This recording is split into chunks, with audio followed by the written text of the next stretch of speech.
코인의 가장 큰 가치는 네트워크 아닌가요? 네트워크. 그러니까 파이코인도 마찬가지잖아요. 비트코인도 마찬가지입니다. 그러니까 코인은 네트워크가 형성이 잘 된 코인이 가장 좋은 코인이라고 볼 수 있죠. 비트코인도 생각보다 네트워크가 좋습니다. 왜 그러냐면 그 가치를 인정하고 매덕능이죠. 그러니까 뭐 노드는 아니더라도 너무 많은 사람들이 이제 비트코인을 하고 있는 거죠. 실제적으로 이제 지갑 숫자는 어떻게 보면은 할성 지갑 숫자는 파이콘이 좀 더 많습니다. 왜 그러냐면 무료로 배포했기 때문에. 그러나 이제 비트코인을 가치를 인정하고 네트워크를 형성된 거는 비트코인 네트워크가 좀 더 크다 볼 수 있죠.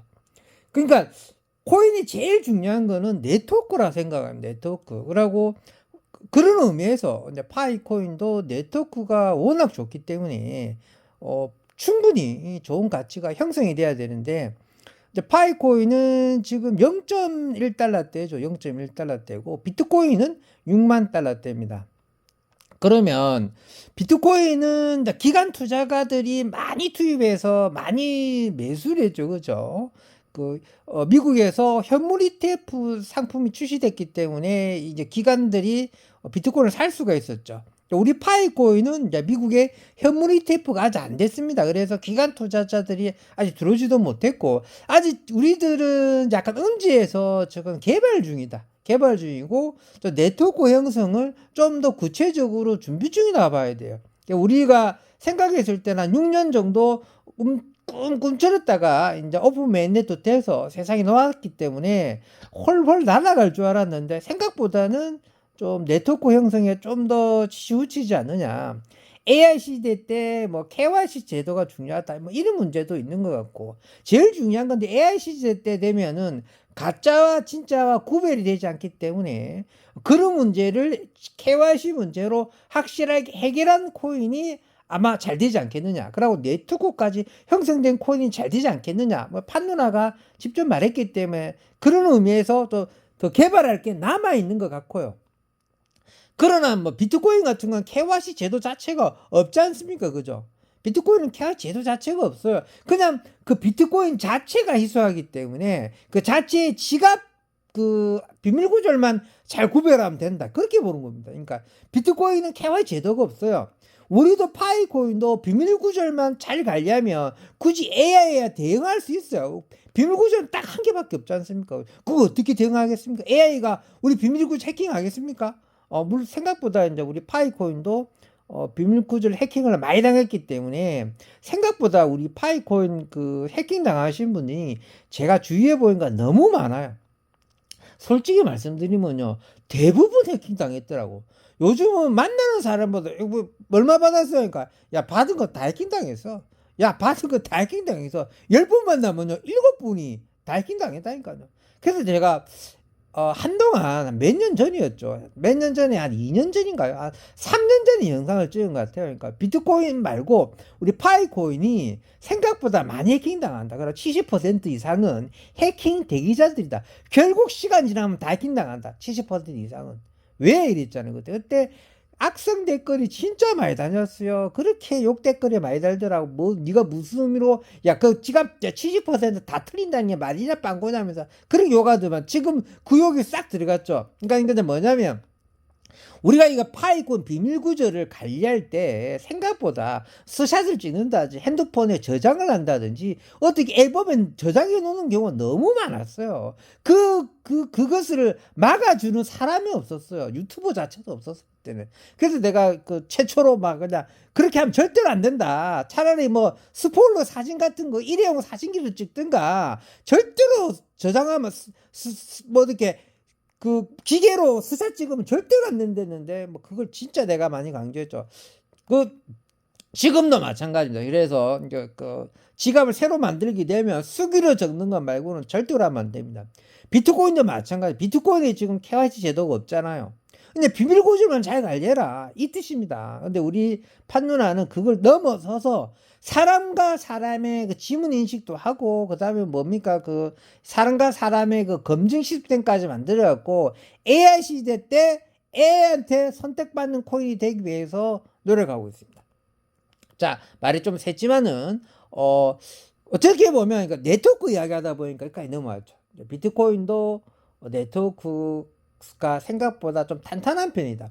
그러니까 지갑 숫자의 이 네트워크 말고요. 그러니까 뭐냐면 전 세계 인구들 다 모여가지고 코인하는 사람들한테 야 비트코인이 좋아, 파이코인이 좋아 이러면 다 비트코인이라고 그래요. 그러니까 그런 그 인지도 문제도 굉장히 큰 것 같아요. 지금은 파이코인 인지도가 많이 떨어져 있잖아요. 이게 시간 지나서 어느 정도 해결될 것으로 보여지는데 지금은 뭐 비트코인을 기관 투자자들이 막 샀잖아요. 언젠가는 우리 파이코인도 기관 투자자들이 좀 들어왔으면 좋겠습니다. 그렇게 되려면 시간이 좀 걸리겠지만은 어쨌든 파이코인도 기관 투자 들어와야 되고 이제 비트코인 기관 투자자들이 들어왔어요. 들어왔을 때 매수 가격이 이제 75,000달러. 75,000달러로 매수했습니다. 그래서 평균가는 대부분 기관들이 75,000달러면 뭐 예를 들어 셀러도 마찬가지고 그 다음에 뭐 블랙록도 마찬가지고 그 큰 은행과 그 다음에 큰 기관들 각종 그 국가 대부분에서 75,000달러에서 대부분 매수했다고 그래요. 그러고 이제 채굴업자들, 비트코인 채굴하는 업자들이 있을 거 아니에요. 그러면 생산 단가가 맞아야 될 거 아니에요. 단가는 8만 달러가 넘는다고 그럽니다. 비트코인 하나 채굴할 때 8만 달러 이상 든다고 그럽니다. 그러니까 이미 좀 비트코인은 채굴업자들을 봤을 때 손해예요. 채굴을 하면 손해예요. 즉 6만 달러밖에 하지 않기 때문에 엄청 손해란 말이에요. 그래서 채굴업자들은 지금 다 망했어요. 다 팝니다. 채굴업자들의 던지는 물량도 굉장히 많다고 그럽니다. 그래서 그 채굴업자 중에 유일하게 그 채산성이 나오는 그 채굴업자가 몇 개 있다 그러는데 그건 국가가 운영한대, 국가가. 그 국가 이름을 까먹었는데 어쨌든 전기세를 파격적으로 원자로를 쓴다고 그러는 어쨌든 뭐 말도 안 되는 국가 차원에서 돌리는 큰 그 기업 2개 빼고는 두 군데 빼고는 전부 다 비트코인을 채굴하면 마이너스예요. 지금은 비트코인 채굴하는데 8만 달러가 드는데 돈 주고 사면 6만 달러 하고 기관 투자자들은 7만 5천 달러 주고 비트코인을 샀는데 지금 6만 달러밖에 하지 않잖아요. 그러니까 지금 이 상황인데 예를 들어 비트코인 뭐 전문가라는 분들 예를 들어 구독자가 30만 넘는 사람들이 대부분 뭐라 이야기하냐면 비트코인 5만 3천 달러까지 갈 수 있다. 그래서 자기는 한 5만 5천 달러 오면은 풀 매수하겠다 이런 말을 하고 그 다음에 우리 파이코인 같은 경우는 3달러까지 갔던 코인인데 지금 0.1달러까지도 떨어졌는데 0.11달러까지 떨어졌죠. 0.11까지 떨어졌잖아요. 그죠? 그런 상황인데 야 0.009 되면 사겠다는 거죠. 그때 풀 매수하겠다. 그러고 비트코인도 마찬가지. 비트코인 지금 이미 6만 달러밖에 하지 않는데 비트코인을 5만 3천 달러 오면은 풀 매수하겠다는 거죠. 아니 기관 투자자들은 비트코인 7만 5천 달러에 샀다니까요. 우리보다 훨씬 똑똑하고 블랙록이라는 그 큰 세계에서 가장 큰 금융회사가 7만 5천 달러 주고 비트코인 그렇게 많이 매수했는데 셀러도 7만 5천 달러 위에요. 채굴업자는 8만 달러. 그런데 5만 3천 달러 되면 풀 매수하겠다. 파이코인도 마찬가지잖아요. 3만 달러, 3달러짜리가 0.1달러까지 내려왔는데 0.009달러 되면 풀 매수하겠다. 다 이렇게 사람인가. 뭐 떨어지면 더 떨어지면 사겠다. 더 떨어지면 사겠다. 제가 보기에는 이미 다 빅세일 구간에 빅세일 구간. 이미 빅세일 구간이고 그러면은 그 빅세일 구간이고 그럼 코인 같이 제가 며칠 전에 양자 컴퓨터 이야기를 했는데요. 양자 컴퓨터는 진짜 위험한 건 사실이에요. 그러니까 양자 컴퓨터가 암호 체계를 푸는 거지 않습니까? 파이코인도 암호 체계고 비트코인도 암호 체계예요. 근데 이더도 암호 체계고 그래서 그런 암호 체계에 가장 먼저 그 활성화한 코인이 코어 코인이고 두 번째가 이더리움이에요. 이더리움. 코어 코인은 양자 그 내성을 했다고 발표를 했어요. 양자 내성 코인 블록체인 기술을 도입해 업그레이드 했다. 발표를 해버린 코인이 코어 코인이고 이더는 양자 내성을 가는 블록체인 기술로 가겠다고 발표를 했고 제가 영상을 찍으니까 스텔라도 이번에 발표하겠다고 발표를 했어요. 스텔라도. 그렇게 발표한 사항이고, 이제 그 영상 이후로 또 영상을 또 조금씩, 제 영상이 좀 제일 빨리 놓은 영상 같아요. 양자 이야기를 제가 빨리 꺼낸 편인 것 같아요. 뭐 내가 꺼내고 남들이 찍었다 생각하지는 않겠지만, 어쨌든 그 다음에 이제 비트코인도 양자 내성으로 가겠다고 해야 된다. 비트코인은 회사가 없지 않습니까? 회사가 없고 그냥 그 탈중앙 네트워크가 있죠. 탈중앙 네트워크. 그러니까 비트코인 탈중앙 네트워크 쪽에서도 비트코인도 양자 내성을 가져야겠다 이렇게 발표를 하지 않습니까? 무슨 뜻이냐면, 그러니까 이 문제를 해결해야 됩니다. 그러니까 이걸 가만 놔두면 잘 모르는 사람들이 계속 악재로 던지는 거예요. 뭐 어떻게 보면 야 양자 컴퓨터 해킹되는 거 아니야? 자꾸 이런 식으로 쭉 그러니까 해킹되지 않는다 이런 발표를 할 수 있을 만큼 양자 내성에 가지고 있는 암호 체계가 나와야 돼요. 왜 그러냐면 이렇게 코인 같은 경우는 자체가 암호 체계란 말이에요. 그래서 암호화폐잖아요. 암호화폐잖아요. 그럼 암호 풀어버리면 끝인데. 예를 들어 그러면 우리은행 갈 때 암호 있긴 하는데 암호 체계가 다르잖아요. 쉽게 말해서 암호 체계가 가장 복잡한 게 코인 계통 쪽에 암호 체계가 제일 복잡하고 가장 암호 체계가 쉬운 게 은행이에요. 해봤자 비밀번호 해봤자 4자리밖에 되지 않지 않습니까? 숫자 4자리만 뚫으면 되는데 맞잖아요, 그죠? 그러고 그 코인 암호 체계는 어떻습니까? 들어가는 지갑 영어 구절만 해도 24개 영어 단어 맞춰야 되고, 그 다음에 들어가서도 비밀 구절이라는 영문 숫자 조합으로 된 숫자 그 40몇 개가 60몇 개가 나열된 거를 그 10의 24승을 풀어야 돼요. 10의 24승. 거의 불가능에 가까운 숫자를 풀어야 되는데, 그런 암호 체계가 가장 까다로운 암호 체계고 가장 어려운 암호 체계가 갖고 있는 게 비트코인과 파이코인 같은 24개의 영어 단어를 갖고 있는 가장 암호 체계가 높은 게 그런 코인들인데, 그런 코인들이라도 암호로 되어 있기 때문에 양자 내성을 갖고 양자 컴퓨터는 0과 1을 동시에 갖고 있기 때문에 암호 체계가 뚫는 시간이 우리들이 은행에 갔을 때 뚫는 시간이 100년 걸린다 그러면 양자 컴퓨터는 0.1초 걸리는 거야. 예를 들어 우리가 우리은행을 트는데 1000년이 걸린다면 양자 컴퓨터는 1초 걸리는 겁니다. 그러니까 무슨 뜻이냐면 아무리 암호 체계가 길게 어렵게 만들어 놨더라도 양자 컴퓨터는 그 뚫리는데 시간이 얼마 안 걸리는 겁니다. 완성이 되면 거의 다 1분 만에 다 뚫히는 겁니다. 진짜로. 무슨 뜻인지 알겠죠? 그러니까 그게 나오기 전에 양자 컴퓨터가 암호 체계 푸는 시스템 자체를 막아야 되는 거예요. 암호 체계를. 그래서 양자 컴퓨터는 다른 쪽으로 발전하게 만들어줘요. 다른 쪽으로. 암호 푸는 쪽으로 말고. 그럼 양자 컴퓨터도 암호로 풀 수 있는 순위가 있을 거 아니에요. 그 비트코인은 양자 컴퓨터가 암호로 풀 수 없어. 공식적으로 발표가 나와버린다든지. 파이코인도 양자 컴퓨터가 뚫을 수 없어. 이렇게 발표된다든지. 이런 식으로 되게 되면은 양자에 대해서 자유로워지는 겁니다. 그런 코인들이 하나씩 발표해 나가는 거예요. 가장 먼저 발표한 게 제가 코어 코인이라고 말씀드린 거예요. 세상 사람들 아무런 관심 없는 코인. 지금 관심이 다 불이 꺼진 코인.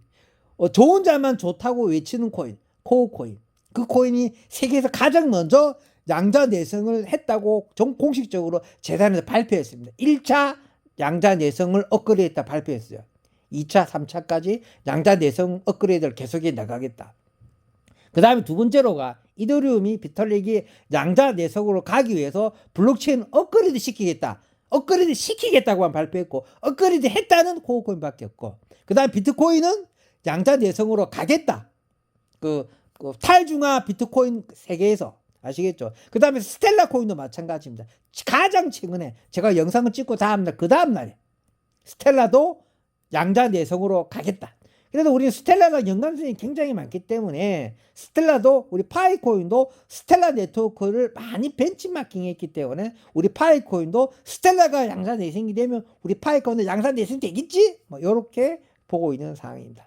말하다 보니까 또 양자 이야기 했지만은 결론은 무슨 뜻이냐면, 오늘 결론은 뭐냐면 네트워크가 형성되는 게 코인이 가장 중요한 거예요. 달래는. 그러니까 믿음이죠.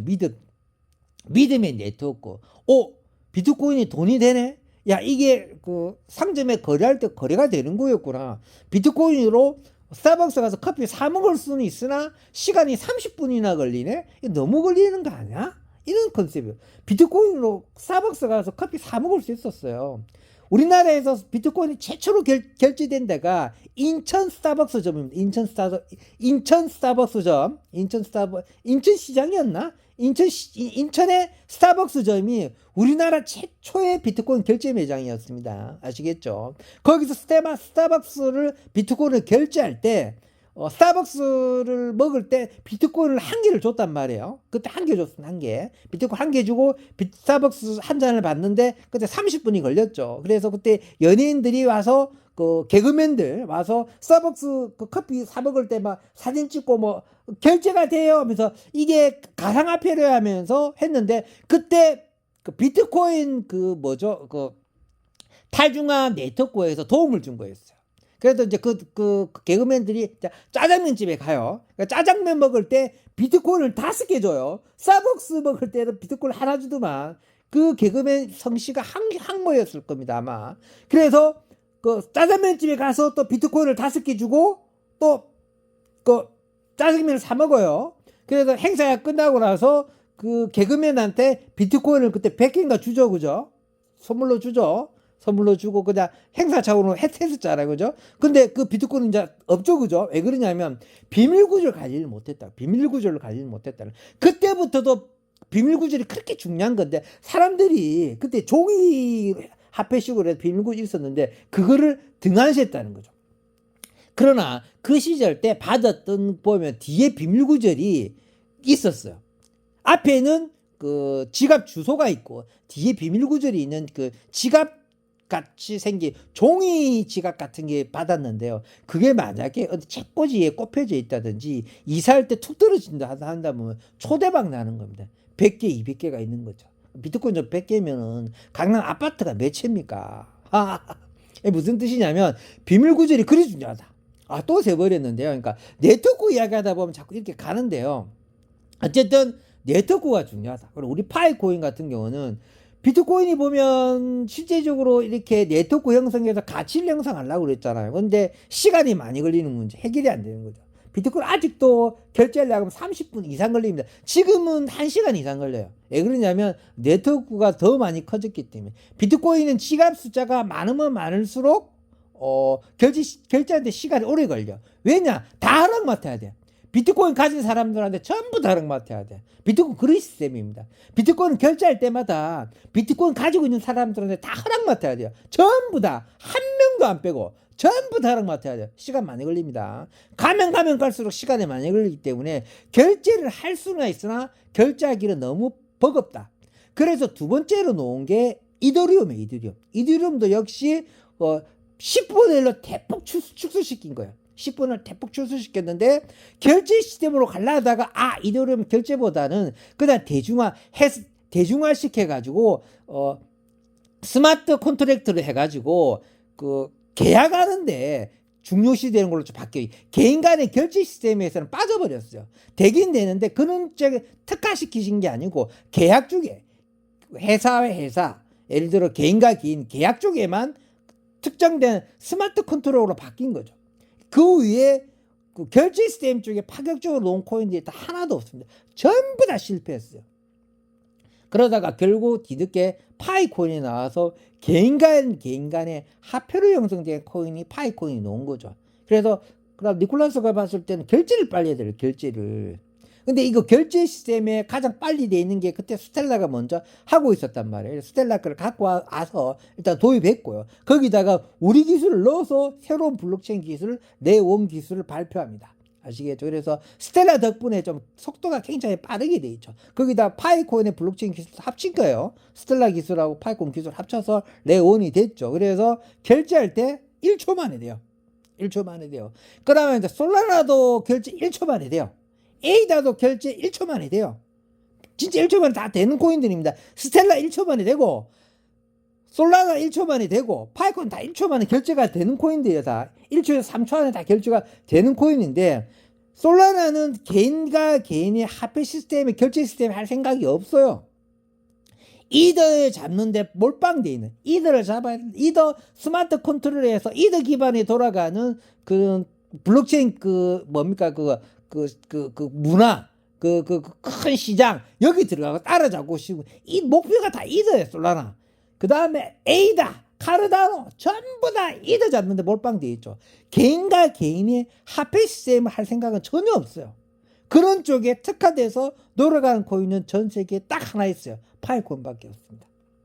그래서 파이코인이 그런 쪽으로 나가는 거에 대해서 긍정적으로 생각해야 되고 굉장히 좋게 생각해야 된다. 그리고 네트워크가 제일 중요한데 인지도 네트워크는 실제적으로 비트코인이 가장 높으나 그 다음에 활성자 숫자는 또 파이코인이 제일 많지 않습니까? 이미 6천만 명이라는 대군을 갖고 있는 것은 파이코인밖에 없기 때문에 굉장히 많은 대군이 갖고 있다. 그런 의미에서 우리가 좀 더 기다리고 열심히 하면은 파이코인이 빛이 볼 날이 꼭 온다. 하지만 아까 처음에 말씀드렸듯이 비트코인이 지금 6만 달러밖에 하지 않는데도 5만 달러 되면 풀 매수하겠다 그러고 파이코인이 지금 0.1달러인데도 0.009달러 되면 또 풀 매수하겠다는 거죠. 맨날 이런 식으로만 놓으면은 뭐 솔직히 말해서 답이 없습니다. 이미 빅셀 기간이고 너무 저렴한 시대 같아요. 그러니까 그 비트코인 말씀드렸잖아요. 기간 투자도 7만 5천 달러 이상 주고 샀는데 지금 6만 달러 하는데 안 사고 뭐합니까? 당연히 풀매수 해야 될 시간 아니에요. 5만 달러 오면 사겠다 그러고 파이코인도 3달러 하다가 0.1달러까지 떨어졌는데 0.009달러 때문에 또 사겠다. 이 말입니까 빵꾸입니까? 안 산다는 이야기죠. 맨날 떨어져라고 기도하는 친구들이잖아. 이미 빅세일 기간이고 충분히 쌉니다. 그렇기 때문에 충분히 지금 사셔도 전혀 걱정이 없어요. 설마 약간 더 떨어진다 하더라도 걱정하지 마시고 구입하십시오. 아시겠죠? 자, 파이코인도 네트워크가 제일 중요하고 비트코인은 네트워크가 제일 중요하다. 그리고 암호화폐 전문가들 다 필요 없다. 코인은 제일 중요한 게 네트워크다. 네트워크 가장 잘 된 코인이 어떤 코인이냐? 파이코인이다. 아시겠죠? 지금 파이코인 0.1달러밖에 하지 않습니다. 얼마나 저렴합니까? 많이들 구입하셔서 10,000개 정도만 구입하십시오. 저도 10,000개 정도 갖고 있습니다. 든든합니다. 진짜 더 이상 생각도 없습니다. 왜 그러냐면 너무 저가평가되어 있기 때문에 딱 10,000개가 적당해요.